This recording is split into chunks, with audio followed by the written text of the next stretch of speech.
Ang mabuting balita ng Panginoon, ayon sa aklat ni Ezekiel,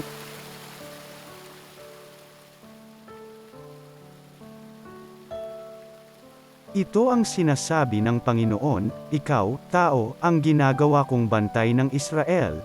Anumang marinig mo sa akin ay sabihin mo sa kanila bilang babala.